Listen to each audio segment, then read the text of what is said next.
Hi friends, ఈరోజు మనం మోడల్లో మెంతికూర తీయబోతున్నాము. మనకు అదునికి వచ్చేసిందండి. ఈరోజు అంతా తీసి కూడా మనము రేపు సేలింగ్ కోసము మార్కెటింగ్ చేయబోతున్నాము. చూడండి ఒకసారి మెంతాకు చూడండి ఎంత ఫ్రెష్గా ఉందో.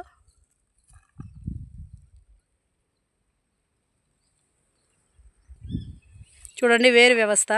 ఈ వేరు వ్యవస్థలో మొక్క ఏ విధంగా ఆహారాన్ని భద్రపరుచుకుంటుంది అనేది ఇక్కడ మనకు క్లియర్గా కనబడుతుంది. ఇది తీయండి ఒకసారి. ఇక్కడ మనకు చూడండి ముడిగా ఉంది, ఇది చూసారు కదా, గింజగా ఉంది. ఇది ఆహారాన్ని మొక్క అనేది దాచుకుంటుందండి. అందుకే మనం పలు పంటలు వేయాలి. వేరు వ్యవస్థ అనేది మనకు పంటల వైవిధ్యత అనేది ఈ విధంగా మనకు పెరుగుతుంది. చూసారు కదండి, ఇది మనకు ఒక చిన్న ఆకుకూర మాత్రమే, మెంతికూర. దీంట్లో వేరు వ్యవస్థలో చూడండి వేరు కూడా ఎంత వేపుగా పెరిగింది. మన